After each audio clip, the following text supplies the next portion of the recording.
Welcome to TalkAboutTopeka.com. I'm Chris Schultz. On this episode, I'm going to be speaking with the Executive Director of Arts Connect. Sarah Fizell joins us on the green couch. This episode is brought to you by the WIBW channels and The Break Room. Check out their awesome new pastries and find out everything they're working on at breakroomdowntown.com. Sit back, relax, and enjoy this episode because it all starts right now.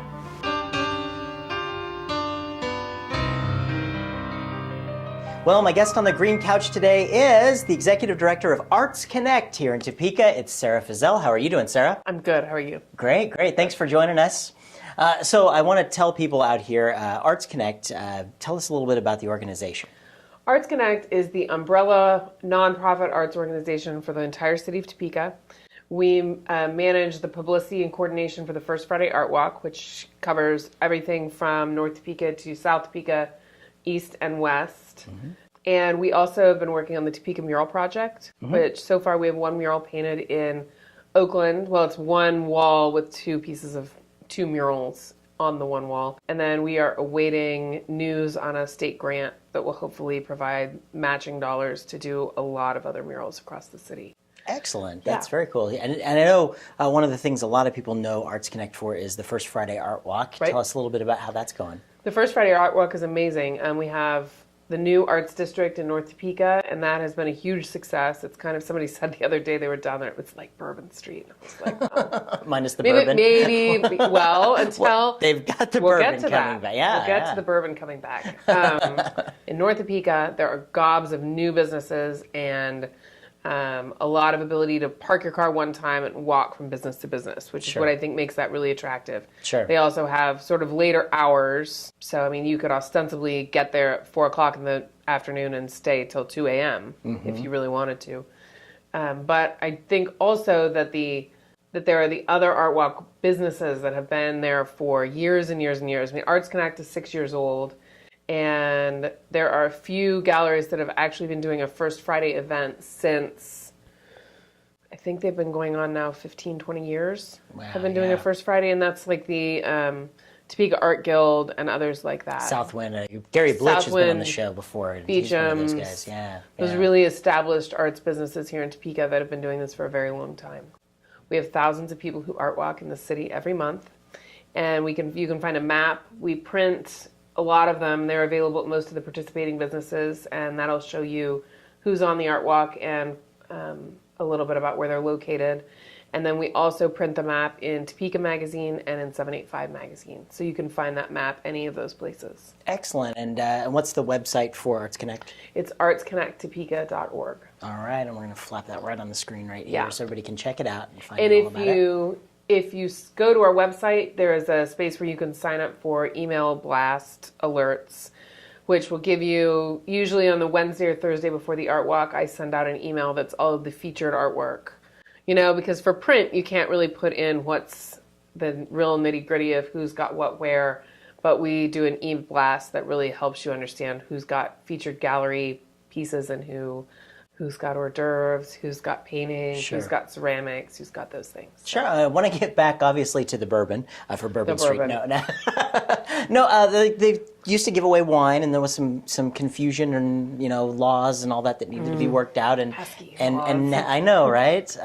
But tell us a little bit about how that's gone. So the legislature this year changed the state law to allow a nonprofit organization to sponsor an event that promotes the arts and allows, via channels that we'll talk about in a second, to serve alcohol to the public. That's always been the issue, is that it's not so much whether or not you can walk out onto the street with alcohol. That's not what we mean by public. By public means the public is invited into your business and you do not have a liquor license. And technically, if you serve alcohol to the public without a license, you are in violation of the law. Yeah. So we had that law changed, which will benefit arts events statewide. That law was changed with a lot of help from Senator Schmidt and Senator Kelly. We went through the process with the city and had a resolution passed that allows businesses that are sponsored by Arts Connect to serve alcohol of their choosing at their First Friday Art Walk events. Excellent. So we're bringing it back, and we've actually maybe had some good stuff happening with the legislature. It's, I view it as a bright spot. Absolutely. Now it'll be interesting to see if other people, because there are a lot of other people who serve alcohol to the public. The ABC defines the public as a public event as being one you can gain access at the door. So anybody... And so maybe they'll all have to start having arts-based events. You never know. And the more who promote the arts, the better, right? That's right. Well, Topeka is a great arts town, absolutely. It is. And one of the things you guys also do to help promote the arts here is you do the Artie Awards. Yes. And that's been going on for a few years now, but you guys just recently had one. I kind of want to talk a little bit about that. And just had the 3rd annual Artie Awards. Yeah. And it was a packed house, and it was a really fun evening. We had some great food. A woman named Haley Heinen from the Live Music Institute provided reception music. She's the girl with the blue guitar. Excellent. Just the only way I was able to find And her. it was over at Topeka Civic Theater, yeah? Yeah, I saw her at one of the Gage Park Music in the Park events. Oh, cool, yeah. And we talk about that all the time in our fun forecasts. It is a fun forecast. We gave the awards, and it's really an evening where I think everyone leaves being really proud to be a part of Topeka, proud to have what's really an exceptional arts community here. And maybe they also had the chance to meet a couple of new people, see a couple of old friends, and it sort of brings that community together in a way that I don't know is always available. Yeah. Yeah. Oh, and there were quite a lot of people around Topeka that were really deserving. And let's talk a little bit about the categories that you guys had and who was in that and who walked away with the gold. Who walked away with the gold? Well, the big one from an administrative standpoint, I guess, was the tallying of ballots for the People's Choice Award. Okay. So we had more than 500 ballots submitted for the People's Choice Award for the First Friday Art Walk. Wow. And which means that we had to key all this into an Excel spreadsheet to figure out who won. Get some little carpal tunnel going on. Glad I have an intern. The winner of that was the Yaldarp Gallery in North Topeka. Excellent. Yeah, we showed those guys off a little bit. That's very good to Yeah, see and they were that they've done that, excited. yeah. They are one of the brand new businesses there in North Topeka, and they have taken, as most of those businesses have taken a building that was in really, and as you know, because that's kind of what you do. Yeah. They took that building and it really is rehabbed and shiny and bright and beautiful. And they did a wonderful job with it. they always have live music and do things like that. So I think it really speaks to what people want to see at First Friday, that they all voted for it. The Performing Art Award was given by Jan Czar, the new executive director of TPAC, to Phil Grecian, who is a long-standing history of both writing plays and performing plays in Topeka. The Literary Art Award was given to Deb Beisel, who is a local historian and personality, I think we could say. Yeah, and she's been on our show before as well. She's just a great lady. Yeah, and she does her own sort of radio Kansas kind of what's happened.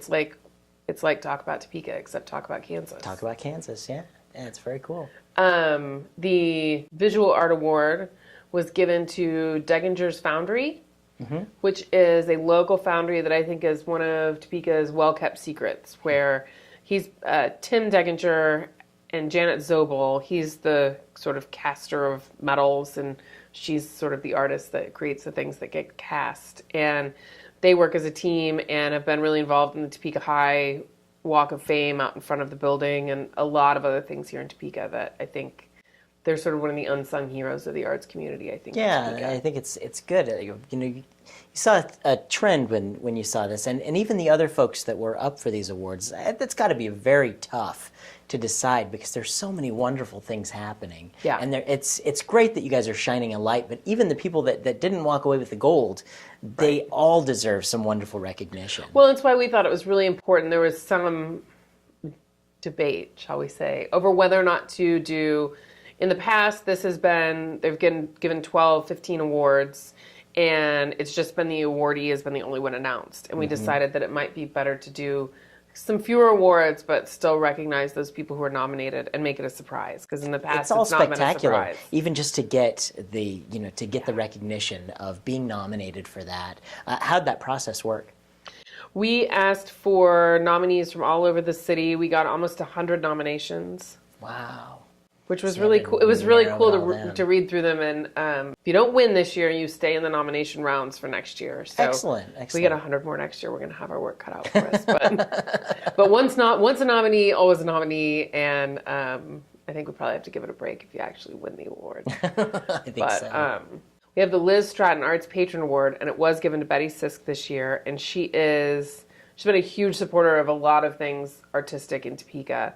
The award was given to her by Kathy Mag, who runs the Topeka Symphony Orchestra, with Kyle Pickett, the new conductor, at her side. Very cool. Yeah. So it was a wonderful evening. It was a really wonderful evening. And you know, you don't really have to go to the Artie Awards to know that this is a great arts town.